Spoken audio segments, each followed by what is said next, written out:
सकाळ दर्शक बंधु आज हेउछि जनवरी मास 18 तारिख रविवार। चलंतु नजर पकाइबा देश विदेशर गुरुत्वपूर्ण खबर उपरे। ता पूर्वरु आपण माने कमेंट रे जय जगन्नाथ लिखि वीडियो को लाइक करी चैनल को सब्सक्राइब करबा पई भूलिबे नाही। ता सहित आपण माने को जिल्लारु आम वीडियो देखुछंती हमकु कमेंट करी जणाई दियंतु। चाषी अकाउंट को एही समय रे आसीबो सीएम किसान किस्ती टंका देबे राज्य सरकार। मुख्यमंत्री कृषक सम्मान निधि बा सीएम किसान टंका प्रदान करिवे मुख्यमंत्री मोहन चरण माझी। बैंक अकाउंट जरिया रे डीबीटी माध्यम रे 51 लाख रु अधिक चाषी को एही सहायता प्रदान करिवे। तेबे आसंतु जानिबा आज केउ समय रे चाषी अकाउंट को टंका पठाइबे सरकार। प्रत्येक चाषी अकाउंट को 2000 टंका लेखाए दिया जिवो। प्राय 1041 कोटी टंकारु अधिक सहायता दिया जिवो। सीएम किसान योजना रे पंजीकृत होइथिबा क्षुद्र नाममात्र चाषी भूमिहीन कृषक परिवार विशेष भाव में अनुन्नत जनजाति समूह एवं सहरांचल चाषी एही सहायता पाई परिबे। पूर्वरु सरकार सीएम किसान रे चाषी को एही सहायता प्रदान करिवे बोली कृषि विभाग पक्षरु कुहा जाइछि। परवर्ती खबर हेउछि एमानंक अकाउंट को आसीबनी किसान निधि योजनार 22तम किस्ती। चाषी भाई माने जानंतु एही जरूरी कथा। प्रधानमंत्री किसान सम्मान निधि योजना देशर लक्ष लक्ष चाषींक पई एक गुरुत्वपूर्ण आश्वस्ति प्रमाणित हेउछि। एही योजना अधीन रे चाषी मानकु सेमानंकर चाष आवश्यकता जेपरि कि बिहन सार कीटनाशक एवं अन्यान्य खर्च पूरण करिबारे सहाय्य करिबा पई प्रतिवर्ष 3टी किस्ती रे 6000 टंका आर्थिक सहायता प्रदान करा जाए। चाषी माने प्रत्येक थर एही किस्ती प्रदान पई उत्साहर सहित अपेक्षा करंती। प्रधानमंत्री किसान सम्मान निधि योजना 22तम किस्ती संपर्क रे पुणी थरे आलोचना जोर धरिछि। नूतन वर्ष 2026 आरंभ रे चाषी माने खुशी खबर पाइबे बोली आशा करा जाउछि। पूर्व 21तम किस्ती 19 नवेम्बर 2025 रे जारी करा जाइथिला, जेउथिरे देशर 9 कोटी रु अधिक चाषींक बैंक अकाउंट को सीधा सड़क 2000 टंका स्थानांतर करा जाइथिला। सेमाने हिताधिकारी तालिका रे सेमानंकर नाम मध्य जांच करि परिबे। सेमाने सेमानंकर बैंक एवं आधार संबंधी सूचना मध्य जांच करि परिबे। 22तम किस्ती पई सरकारी तारीख घोषणा न हेबा पर्यंत समस्त चाषी ई-केवाईसी पूर्ण करिबा, सेमानंकर बैंक अकाउंट एवं आधार लिंक जांच करिबा, हिताधिकारी तालिका रे सेमानंकर नाम निश्चित करिबा एवं चाषी पंजीकरण पूर्ण करिबा उचित। एहा सुनिश्चित करिबो जे सरकार 22तम किस्ती जारी करिबा मात्रे 2000 टंका सीधा सड़क आपणक अकाउंट रे बिना कोनोसी बाधारे जमा होई जिवो।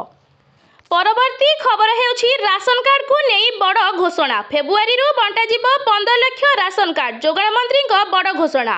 नुआ वर्षरु आ 15 लाख राशन कार्ड बंटा जिवो। केही भी गरीब बिना राशन कार्ड रे रहिबे नाही। मंत्री कहिसंती राज्य सरकारक पाखरे राशन कार्ड रो अभाव नाही। एजाई सारा राज्य रे 6,39,000 कार्ड बंटा सरिछि। आहुरी 15 लाख कार्ड आम पाखरे अछि। प्राय 15,33,000 आवेदन आसीछि। सेथिरु अयोग्य को बाद दे समस्त योग्य को राशन कार्ड मिलिबो बोली कहिसंती मंत्री। एहा पूर्वरु ई-केवाईसी कराई न पारिथिबा हिताधिकारी माने जनवरी शेष सुधा निकटस्थ खाउटी सुलभ मूल्य दुकान बा राशन कार्ड परिचालना केंद्र को जाई निज आधार युक्त ई-केवाईसी कराई परिबे बोली खाद्य जोगाण और खाउटी कल्याण विभाग पक्षरु सूचना दिया जाइथिला। कोनोसी योग्य हिताधिकारी को ई-केवाईसी होई नथिबा कारणरु खाद्य सुरक्षा रु वंचित करा जाई नाही। एही प्रक्रिया आसंता जनवरी शेष तारीख पर्यंत चालू रहिबो। राज्य रे एबे भी 15,67,000 रु अधिक राशन कार्ड धारी ई-केवाईसी करि नथिबार सूचना रहिछि। परवर्ती खबर हेउछि अध्यापकों को सरकारक छाट तड़ा खाइबे नॉन परफॉर्मिंग सार। तड़ा खाइबे नॉन परफॉर्मिंग सार। अध्यापकों को सरकारक छाट। उच्च शिक्षा विभाग अधीन रे कार्यरत अध्यापकों को चिन्हट करने को निर्देश। कार्यदक्षता और आचरण जांच पई उच्च शिक्षा विभाग कड़ा निर्देशनामा। जनवरी 31 सुधा रिपोर्ट दाखल पई कॉलेज कर्तृपक्ष को चिठी। शिक्षा मानदंड रे उन्नति सह कार्यशैलीर समीक्षा पई पदक्षेप। सूचना अनुसार उच्च शिक्षा विभाग नॉन परफॉर्मिंग कॉलेज अध्यापकों तालिका मांगी। राज्यर सबु विश्वविद्यालयर रेजिस्ट्रार सरकारी डिग्री कॉलेज प्रिंसिपाल सरकारी शिक्षण तालीम शिक्षा अनुष्ठान प्रिंसिपाल और समस्त उच्च माध्यमिक स्कूल प्रिंसिपाल मानकु चिठी लिखिछि। कार्यदक्षता और आचरण जांच पई उच्च शिक्षा विभाग कड़ा निर्देशनामा जारी होइछि। जनवरी 31 सुधा रिपोर्ट दाखल पई कॉलेज कर्तृपक्ष को चिठी होइछि। ପରବର୍ତ୍ତୀ ଖବର ହେଉଛି 18 ତାରିଖ ଭିତରେ ସୁଭଦ୍ରା ଟଙ୍କା 4,57,681 ମହିଳାଙ୍କୁ ମିଳିବ ସୁଭଦ୍ରା ଟଙ୍କା। ଆସନ୍ତା 18 ତାରିଖ ଭିତରେ ସୁଭଦ୍ରା ଟଙ୍କା ମିଳିବ। ଗତକାଲି ମୁଖ୍ୟମନ୍ତ୍ରୀ ଏହା କହି ସାରିଛନ୍ତି।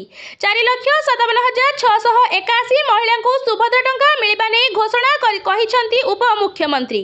ନୂଆ 1,78,398 ଜଣଙ୍କୁ ସାମିଲ କରାଯାଇଥିବାରୁ ସେମାନେ ପାଇବେ ପ୍ରଥମ କିସ୍ତି। ପ୍ରଥମ ଓ ଦ୍ୱିତୀୟ କିସ୍ତିରୁ ବାଦ୍ ପଡ଼ିଥିବା 2,55,265 ଜଣଙ୍କୁ ସାମିଲ କରାଯାଇଛି। ସେମାନେ ବି ଏକାବେଳକେ ଦୁଇଟି କିସ୍ତି ପାଇବେ। ସେହିପରି ଅଭିଯୋଗ ଶୁଣାଣିରେ 24,018 ଜଣ ହିତାଧିକାରୀଙ୍କୁ ସୁଭଦ୍ରାରେ ସାମିଲ କରାଯାଇଛି। ଏପରି ଭାବେ 250 କୋଟି ଟଙ୍କାର ସହାୟତା ରାଶି ଖାତାକୁ ଯିବ ବୋଲି କହିଛନ୍ତି ଉପମୁଖ୍ୟମନ୍ତ୍ରୀ। ପରବର୍ତ୍ତୀ ଖବର ହେଉଛି ଇ-ଶ୍ରମ କାର୍ଡ ଥିଲେ ଖାତାକୁ ଆସିବ 1,500 ଟଙ୍କା। 2 ଲକ୍ଷର ବୀମା ବି ମିଳୁଛି। କେନ୍ଦ୍ର ସରକାରଙ୍କ ପକ୍ଷରୁ ଅନେକ ଗୁଡ଼ିଏ ଯୋଜନା କାର୍ଯ୍ୟକାରୀ କରାଯାଉଛି। ଯୋଜନା କାର୍ଯ୍ୟକାରୀ ହେବା ସହିତ ସମୟକ୍ରମେ ସେଗୁଡ଼ିକର ସଂଶୋଧନ ମଧ୍ୟ ହୋଇଥାଏ। ଏହି ଯୋଜନାଗୁଡ଼ିକ ମଧ୍ୟରୁ ଅନେକ ସେହି ଭାରତୀୟଙ୍କ ପାଇଁ ଯେଉଁମାନେ ଆର୍ଥିକ ଦୃଷ୍ଟିରୁ ଦୁର୍ବଳ କିମ୍ବା ଗରିବ ଶ୍ରେଣୀର ବା ପ୍ରତିଦିନ ଶ୍ରମିକ ଭାବେ କାର୍ଯ୍ୟ କରି ପରିବାର ପ୍ରତିପୋଷଣ କରିଥାନ୍ତି। ଗରିବ ଶ୍ରମିକ ପରିବାରଙ୍କ ପାଇଁ କେନ୍ଦ୍ର ଓ ରାଜ୍ୟ ସରକାରଙ୍କ ଦ୍ୱାରା ପରିଚାଳିତ ଯୋଜନାଗୁଡ଼ିକ ମଧ୍ୟରୁ ଇ-ଶ୍ରମ ଯୋଜନା ମଧ୍ୟ ଅନ୍ୟତମ। ଏହି ଯୋଜନା ଅଧୀନରେ ଇ-ଶ୍ରମ କାର୍ଡ ବାହାର କରିବା ନିହାତି ଆବଶ୍ୟକ, ଯାହାଦ୍ୱାରା କି ଆର୍ଥିକ ଦୃଷ୍ଟିରୁ ଦୁର୍ବଳ ଶ୍ରେଣୀର ଲୋକେ ବା ଶ୍ରମିକ ଶ୍ରେଣୀ ଅନେକ ଲାଭ ପାଇପାରିବେ। ଇ-ଶ୍ରମ କାର୍ଡର ଲାଭ ଶ୍ରମିକମାନେ 2 ଲକ୍ଷ ଟଙ୍କା ପର୍ଯ୍ୟନ୍ତ ଦୁର୍ଘଟଣା ବୀମା ପାଇପାରିବେ। ଗର୍ଭବତୀ ମହିଳାଙ୍କ ପିଲାମାନଙ୍କର ଭରଣପୋଷଣ ସହାୟତା, ଦୁର୍ଘଟଣାରେ ଅକ୍ଷମ ହେଲେ 1 ଲକ୍ଷ ଟଙ୍କାର ଆର୍ଥିକ ସହାୟତା। ପରବର୍ତ୍ତୀ ଖବର ହେଉଛି ବିନା ଗ୍ୟାରେଣ୍ଟିରେ ମିଳୁଛି ସରକାରୀ ଲୋନ୍। ଆଧାର କାର୍ଡ ଦେଖାନ୍ତୁ 90,000 ଟଙ୍କା ନେଇଯାଆନ୍ତୁ।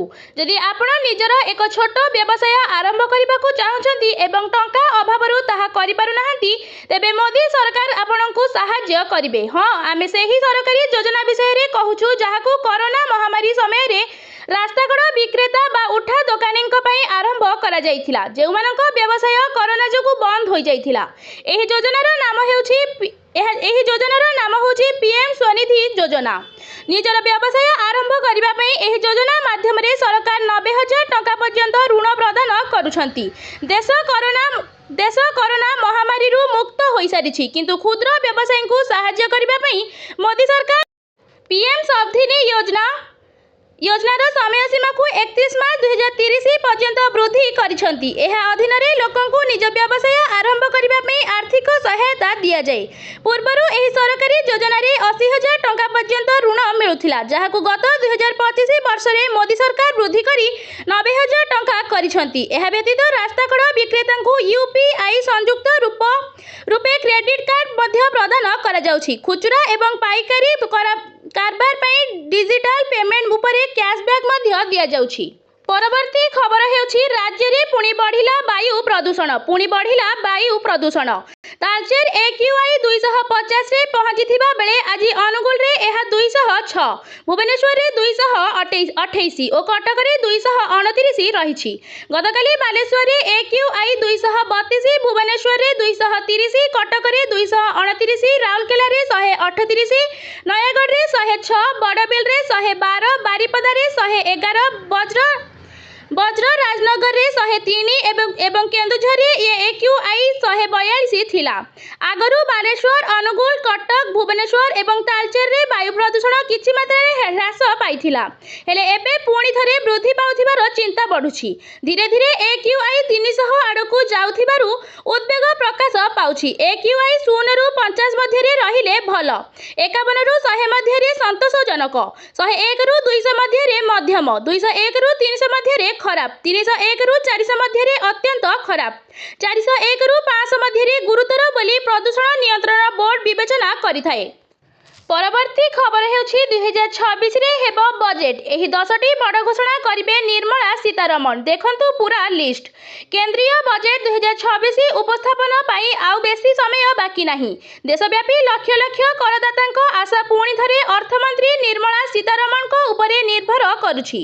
ଗତ କିଛି ବର୍ଷ ଧରି ସରକାର ନୂତନ ଟିକସ ବ୍ୟବସ୍ଥାକୁ ପ୍ରୋତ୍ସାହିତ କରିବା ପାଇଁ ଅନେକ ପଦକ୍ଷେପ ନେଇଛନ୍ତି, କିନ୍ତୁ ମୁଦ୍ରାସ୍ଫୀତି ଏବଂ ପରବର୍ତ୍ତୀ ଆବଶ୍ୟକତାକୁ ଦୃଷ୍ଟିରେ ରଖି ଏହି ବଜେଟ୍ରେ କିଛି ଗୁରୁତ୍ୱପୂର୍ଣ୍ଣ ନିଷ୍ପତ୍ତି ନିଆଯାଇପାରେ। ବିଶେଷଜ୍ଞ ଏବଂ ଶିଳ୍ପ ଶିଳ୍ପର ଦାବିକୁ ବିଚାର କରି ଅର୍ଥମନ୍ତ୍ରୀ ତାଙ୍କ ବଜେଟ୍ ଭାଷଣରେ ଏହି 10ଟି ପ୍ରମୁଖ ପ୍ରସଙ୍ଗରେ ଆଶ୍ୱସ୍ତି ଘୋଷଣା କରିପାରନ୍ତି ବୋଲି ଚର୍ଚ୍ଚା ହେଉଛି।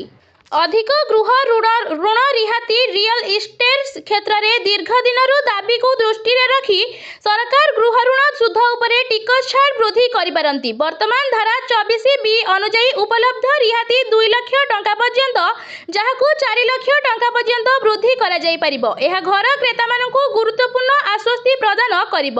ନୂତନ ବ୍ୟବସ୍ଥାରେ ବୀମା ରିହାତି। ବର୍ତ୍ତମାନ କେବଳ ପୁରୁଣା ଟିକସ ବ୍ୟବସ୍ଥା ଅଧୀନରେ ମିଆଦୀ ବୀମା ଏବଂ ସ୍ୱାସ୍ଥ୍ୟ ବୀମା ପ୍ରିମିୟମ ଉପରେ ରିହାତି ଉପଲବ୍ଧ। ଏହି ବଜେଟରେ ସରକାର ନୂତନ ବ୍ୟବସ୍ଥାକୁ ଅଧିକ ଆକର୍ଷଣୀୟ କରିବା ପାଇଁ ବୀମା ପ୍ରିମିୟମ ଉପରେ ଟିକସ ଛାଡ଼ ଘୋଷଣା କରିପାରନ୍ତି। ପରବର୍ତ୍ତୀ ଖବର ହେଉଛି ଏଣିକି ପରୀକ୍ଷା କିମ୍ବା ଚାକିରି ପାଇଁ ଆବେଦନ କରିବାକୁ ପଡ଼ିବନି NOC। ସରକାରୀ କର୍ମଚାରୀଙ୍କ ପାଇଁ ସ୍ଥାୟୀ ଅନୁମତି ଜାରି କଲେ ରାଜ୍ୟ ସରକାର। ସାଧାରଣ ପ୍ରଶାସନ ଓ ଅଭିଯୋଗ ବିଭାଗ ପକ୍ଷରୁ ଐତିହାସିକ ନିଷ୍ପତ୍ତି। ଏବେ ନିଜ କ୍ୟାରିୟରରେ ଉନ୍ନତି କରିପାରିବେ ସରକାରୀ କର୍ମଚାରୀ। ଚାକିରି ଆଶାୟୀ ସରକାରୀ କର୍ମଚାରୀଙ୍କୁ ବଡ଼ ଆଶ୍ୱସ୍ତି। ରୁଟିନ୍ କାମରେ ଅନାବଶ୍ୟକ ଫାଇଲ କାମ ବଢ଼ୁଥିଲା। ତେବେ ପରୀକ୍ଷା ଦେବାକୁ ଯିବା ପୂର୍ବରୁ ସମ୍ପୃକ୍ତ କର୍ତ୍ତୃପକ୍ଷଙ୍କ ଠାରୁ ଛୁଟି ଏବଂ ହେଡକ୍ୱାର୍ଟର ଛାଡ଼ିବା ପାଇଁ ଅନୁମତି ନେବା ବାଧ୍ୟତାମୂଳକ। ଏଥିପାଇଁ ଆଡମିଟ୍ କାର୍ଡ ଦେଖାଇବାକୁ ପଡ଼ିବ। ନୂଆ ଚାକିରିରେ ଚୟନ ହେବା ପରେ ବର୍ତ୍ତମାନର ପଦବୀରୁ ଅବ୍ୟାହତି ପାଇବା ପାଇଁ ବିଧିବଦ୍ଧ ଭାବେ ବିଭାଗର ଅନୁମତି ଲୋଡ଼ା ହେବ। କିନ୍ତୁ ସରକାର ଚାହିଁଲେ କୌଣସି କର୍ମଚାରୀଙ୍କୁ ରିଲିଭ୍ କରିବାକୁ ଅଗ୍ରାହ୍ୟ ମଧ୍ୟ କରିପାରନ୍ତି। ପରବର୍ତ୍ତୀ ଖବର ହେଉଛି ନବୀନଙ୍କୁ ଭେଟି ଏଭଳି ପ୍ରସ୍ତାବ ଦେଲେ ଅଖିଳେଶ ଯାଦବ। ଭାଜପା ଶୁଣିଲେ। ଉତ୍ତର ପ୍ରଦେଶର ପୂର୍ବତନ ମୁଖ୍ୟମନ୍ତ୍ରୀ ତଥା ସମାଜବାଦୀ ପାର୍ଟିର ଅଧ୍ୟକ୍ଷ ଅଖିଳେଶ ଯାଦବ ଶୁକ୍ରବାର 2 ଦିନିଆ ଓଡ଼ିଶା ଗସ୍ତରେ ଆସିଛନ୍ତି। ଇତିମଧ୍ୟରେ ଅଖିଳେଶ 3 ଥର ଓଡ଼ିଶା ଆସିଲେଣି। କିଛି ଦିନ ତଳେ ନୂଆପଡ଼ା ଉପନିର୍ବାଚନରେ ସମାଜବାଦୀ ପାର୍ଟି ପକ୍ଷରୁ ହୋଇଥିବା ପ୍ରାର୍ଥୀଙ୍କ ପ୍ରଚାର ଲାଗି ଦିନିକିଆ ଗସ୍ତରେ ଆସିଥିଲେ। ତାର କିଛି ଦିନ ଆଗରୁ ଓଡ଼ିଶା ଗସ୍ତରେ ଆସି ପରିବାର ସହ ପୁରୀରେ ରହିଥିଲେ ଏବଂ ତା ପରଦିନ ଭୁବନେଶ୍ୱରଠାରେ ଏକ ଖବରଦାତା ସମ୍ମିଳନୀ କରିଥିଲେ। ଏଥର ଅଖିଳେଶ ଶୁକ୍ରବାର ଭୁବନେଶ୍ୱର ବିମାନ ବନ୍ଦରଠାରେ ପହଞ୍ଚିବା ପରେ ଗଣମାଧ୍ୟମକୁ ପ୍ରତିକ୍ରିୟା ଦେଇ କହିଛନ୍ତି, ଗୋଟିଏ ବର୍ଷରେ 3 ଥର ଓଡ଼ିଶା ଆସିବାର ସୁଯୋଗ ମିଳୁଛି। ବିଗତ ଦିନରେ ହୋଇଥିବା ସମାଜବାଦୀ ଆନ୍ଦୋଳନରେ ଓଡ଼ିଶାର ବହୁ ନେତା ସାମିଲ ଥିଲେ। ରାଜ୍ୟର ବହୁ ବଡ଼ ନେତା ଯେପରିକି ବିଜୁ ପଟ୍ଟନାୟକଙ୍କ ଭଳି ସମାଜବାଦୀ ବିଚାରର ଲୋକ ଏଠାରେ ଥିଲେ। ସେହିଭଳି ବିଚାରଧାରାର ଲୋକଙ୍କୁ ଆଗକୁ ଏକାଠି କରି ଏକ ବଡ଼ ଶକ୍ତି ପ୍ରସ୍ତୁତ କରାଯିବ। ସମାଜବାଦୀ ପାର୍ଟି ବିଭାଜନ ରାଜନୀତିକୁ କେବେ ପସନ୍ଦ କରେ ନାହିଁ। ଭାଜପା ବିରୋଧରେ ଲଢ଼ିବାର ଶକ୍ତିକୁ ଏକାଠି କରାଯିବ। ଭାଜପା ଯେତେବେଳେ ପୁରା ଦେଶରେ ଏକ୍ସପୋଜ ହେବ ତାପରେ ସେ ଦିଲ୍ଲୀ ଯିବେ ଏବଂ ଆଗକୁ ବାରମ୍ବାର ଓଡ଼ିଶା ଆସିବେ। ଓଡ଼ିଶାରେ ସମାଜବାଦୀ ପାର୍ଟି ଆଗକୁ ବଢ଼ୁ ଏଥିଲାଗି ସେ ରାଜ୍ୟକୁ ଆସୁଛନ୍ତି ବୋଲି ଅଖିଳେଶ କହିଛନ୍ତି। ପରବର୍ତ୍ତୀ ଖବର ହେଉଛି ଅରବିନ୍ଦ ମହାପାତ୍ର ନିଲମ୍ବନ ପଛରେ 5 ସବୁଠୁ ବଡ଼ କାରଣ ଜାଣନ୍ତୁ। ବିଜେଡି 2 ବିଧାୟକଙ୍କୁ ନିଲମ୍ବନ କରିବା ପରେ ଏହାର କାରଣକୁ ନେଇ ଚାରିଆଡ଼େ କୌତୂହଳ ଓ ଉତ୍କଣ୍ଠା ଦେଖାଦେଇଛି। ଚମ୍ପୁଆ ବିଧାୟକ ସନାତନ ମହାକୁଡ଼ଙ୍କୁ ନିଲମ୍ବନ ପଛରେ କାରଣ ସମସ୍ତଙ୍କ ଆଗରେ ରହିଛି। କିନ୍ତୁ ଅରବିନ୍ଦ ମହାପାତ୍ରଙ୍କ ନିଲମ୍ବନ ପଛର କାରଣକୁ ନେଇ ଚର୍ଚ୍ଚା ଆଲୋଚନା ସବୁଠାରୁ ବେଶୀ ହେଉଛି। ତାରିଖ 15 ଜାନୁଆରୀ 2026 ସମୟ ସନ୍ଧ୍ୟା 6:25। ଅପ୍ରତ୍ୟାଶିତ ଭାବେ ବିଜେଡି ଘୋଷଣା କଲା ଚମ୍ପୁଆ ବିଧାୟକ ସନାତନ ମହାକୁଡ଼ ଓ ପାଟକୁରା ବିଧାୟକ ଅରବିନ୍ଦ ମହାପାତ୍ରଙ୍କୁ ଦଳ ବିରୋଧୀ କାର୍ଯ୍ୟ ଓ ବିଶ୍ୱାସଘାତକତା ପାଇଁ ନିଲମ୍ବନ କରାଗଲା। ଏହି ଘଟଣା ରାଜନୈତିକ ମହଲରେ ଚହଳ ପକାଇଦେଲା। ଦଳ ବିରୋଧୀ ବୟାନ ପାଇଁ ସନାତନ ମହାକୁଡ଼ ନିଲମ୍ବିତ ହେଲେ ରହସ୍ୟ ଘେରରେ ଅରବିନ୍ଦ ମହାପାତ୍ର ନିଲମ୍ବନ ପଛର କାରଣ କୁହାଯାଉଛି ବିଶ୍ୱାସଘାତ ଓ ଅନ୍ତର୍ଘାତୀ କାର୍ଯ୍ୟ ପାଇଁ ଅରବିନ୍ଦ ମହାପାତ୍ରଙ୍କୁ ଦଳରୁ ନିଲମ୍ବନ କରାଗଲା। କିନ୍ତୁ କ'ଣ ସେ ବିଶ୍ୱାସଘାତକ କାମ ଓ କ'ଣ ସେ ଦଳ ବିରୋଧୀ କାମ ସ୍ପଷ୍ଟ କରିନାହିଁ ବିଜେଡି। ଅରବିନ୍ଦ ମହାପାତ୍ରଙ୍କ ନିଲମ୍ବନ ପଛରୁ ଏସବୁ କାରଣକୁ ନେଇ ଚର୍ଚ୍ଚା ହେଉଛି। ନିଜ ଜିଲ୍ଲାରେ ଅନ୍ୟ ଦଳ ନେତା ନମ୍ବର 1 ନିଜ ଜିଲ୍ଲାରେ ଅନ୍ୟ ଦଳର ନେତା ଓ କର୍ମୀଙ୍କ ସହ ବୈଠକ କରୁଥିଲେ, ବିଜେଡି କାର୍ଯ୍ୟକ୍ରମରେ ରହୁନଥିଲେ। ନମ୍ବର 2 ବିଧାନସଭାରେ ପାର୍ଟି ଲାଇନ୍ ବାହାରକୁ ଯାଇ ମତ ରଖୁଥିଲେ। ନମ୍ବର 3 ଆଗକୁ ରାଜ୍ୟସଭା ନିର୍ବାଚନରେ ଦଳୀୟ ଶୃଙ୍ଖଳାରେ ରହିବା ନେଇ ସନ୍ଦେହ ସୃଷ୍ଟି ହୋଇଥିଲା। ନମ୍ବର 4 ଦଳ ବିରୋଧରେ ଭିତିରିଆ ଷଡ଼ଯନ୍ତ୍ର କରୁଥିବା କୁଆଡ଼େ ନବୀନ ସନ୍ଦେହ କରିଥିଲେ। ନମ୍ବର 5 ବାପା ବିଜୟ ମହାପାତ୍ରଙ୍କ ନୂଆ ଦଳ ଗଠନ ନେଇ ଗତିବିଧିରେ ଅରବିନ୍ଦଙ୍କ ଭୂମିକା ସନ୍ଦେହ ଘେରକୁ ଆସିଥିଲା। ସେପଟେ ଆନନ୍ଦପୁର ବିଧାୟକ ଅଭିମନ୍ୟୁ ସେଠୀ କିନ୍ତୁ ଏହି କାର୍ଯ୍ୟାନୁଷ୍ଠାନକୁ ଗ୍ରହଣ କରିଛନ୍ତି। କିନ୍ତୁ ଏହା ପଛରେ ଯୁକ୍ତିକୁ ଗ୍ରହଣ କରିପାରି ନାହାନ୍ତି। ବରିଷ୍ଠ ସାମ୍ବାଦିକ ରବି ଦାସ କହିଛନ୍ତି, ଏଭଳି ନିଷ୍ପତ୍ତି ବିଜେଡି ପାଇଁ ବେମୁରାଙ୍ଗ ହୋଇପାରେ। परवर्ती खबर हेउछि अध्यापक मानकु सरकारक चेतावनी कार्य अवहेला कले चाकरी विदा हेबे। अध्यापक मानकु सरकारक चेतावनी कार्य अवहेला कले चाकरी विदा हेबे। अपारग अध्यापकंकु दियाजिबो बाध्यतामूलक अवसर। राज्यर उच्च शिक्षा क्षेत्र में बड़ धरणर संस्कार आनिबा पई ओडिशा सरकार एक कठोर पदक्षेप ग्रहण करिसंती। जे अध्यापक बा प्रोफेसर माने शिक्षादान रे अवहेला करिसंती किंबा जेउ मानक कार्यदक्षता संतोषजनक नुहे सेमानकु चिन्हट करी समय पूर्व अवसर देवाकू निर्देश दिया जाइछि। एथिपई उच्च शिक्षा विभाग पक्षरु समस्त विश्वविद्यालय एवं सरकारी महाविद्यालय को चिठी लेखा जाइछि। एने जनवरी 31 सुधा रिपोर्ट तलब करा जाइछि। उच्च शिक्षा विभाग जुग्म सचिव मौसुनी नायक निर्देशनामा अनुसार समस्त शिक्षा अनुष्ठान को सेमानक अधीन रे कार्यरत अध्यापकंक संपूर्ण रिपोर्ट जांच करने को कुहा जाइछि। अपारग अध्यापक को चिन्हट करने पई किछि मानदंड स्थित करा जाइछि। अपारग किंबा दुर्नीतिग्रस्त शिक्षक माने छात्र छात्री भविष्य उपरे कुप्रभाव पकाउछंती। ओडिशा सर्विस रूल अनुसार जनस्वार्थ को दृष्टि रखी सरकार जेकोसी अपारग कर्मचारी को समय पूर्व अवसर दे पारिबे। तेबे एही प्रक्रिया संपूर्ण स्वच्छ हेबो ओ एथिपई आवश्यक दलिल बा प्रमाण रहिबा आवश्यक बोली विभाग स्पष्ट करिछि। परवर्ती खबर हेउछि एप्रिल रु यूपीआई माध्यम रे ईपीएफ ओ टंका उठाण जानतु किपरि करिबे ट्रांजैक्शन। आगको कर्मचारी भविष्य निधि पांठी संगठन सदस्य माने यूपीआई माध्यम रे सीधा सड़क निज ईपीएफ ओ टंका को सेमानक बैंक खाता को नै परिबे। एक विशेष सूत्ररु एहा जणा पड़िछि। श्रम मंत्रालय एक प्रकल्प उपरे कार्य करूछि जहा माध्यम रे ईपीएफ रो एक निर्दिष्ट भाग उठाई हेबो नाही किंतु बहुत भाग को यूपीआई माध्यम रे बैंक खाता को नेबारे व्यवस्था रहिबो। बैंक खाता को ट्रांसफर योग्य बैलेंस को सदस्य माने देबा को सक्षम हेबे। ट्रांजैक्शन पई से माने निजर लिंक को यूपीआई पिन व्यवहार करि परिबे। एहा द्वारा सेमानक बैंक खाता को सुरक्षित भाबे टंका ट्रांसफर हेबो। थरे टंका बैंक खाता को ट्रांसफर हेबा परे सदस्य माने निज इच्छा अनुसार एहाको व्यवहार करि परिबे। एही सिस्टम निर्विघ्न कार्यान्वय क्षेत्र में रहिथिबा बाधागुडी को दूर करिबा पई ईपीएफ ओ कार्य करुथिबा जणा पड़िछि। संपत्ति ईपीएफ ओ सदस्य माने निज ईपीएफ टंका उठाण पई आवेदन करूछंती। ए टंका उठाण प्रक्रिया लागि अधिक समय लागि थाए। परवर्ती खबर हेउछि पश्चिमा झड़ प्रभाव। आज थराइब शीत।